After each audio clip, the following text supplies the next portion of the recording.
The American Federation of Labor was originally founded in 1881 as a federation of organized trade and labor unions. Trade union leaders, representing some 50,000 members in the United States and Canada, formed a group in Pittsburgh, Pennsylvania. As a part of reorganizing in 1886, the Association of Unions changed its name to the American Federation of Labor and elected their president, Samuel Gompers, from 1850 to 1924. For nearly 40 years, he shaped the AFL by fostering a policy that allowed member unions autonomy. Unlike the open membership policy of the Knights of Labor, from whom the AFL gained numerous members in 1886, the AFL decided to organize by craft. This, however, was to inhibition to growth, since its member unions included a total of 140,000 skilled laborers. Similarly, the AFL departed from pursuing long-term, abstract goals such as Knights leader Terence Patterly's objective of making every man his own master, every man his own employer. Instead, the AFL focused its efforts on specific short-term goals such as higher wages, shorter hours, and the right to bargain collectively.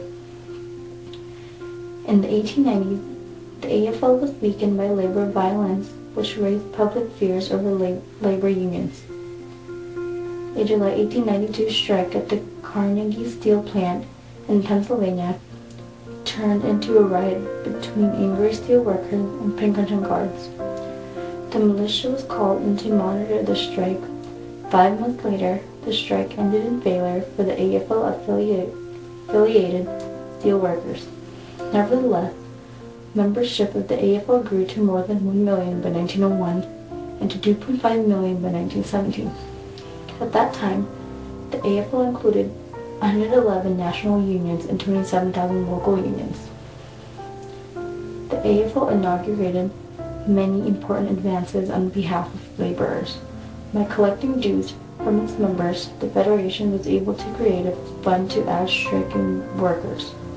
By avoiding party politics, they were able to seek out and gain the support of labor advocates regardless of political affiliation.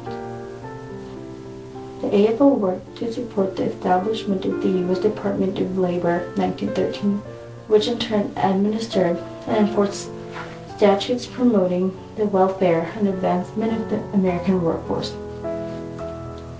The AFL also supported the passage of the Clayton Antitrust Act 1914, an important piece of legislation which protected the interests of organized labor in 3 important ways.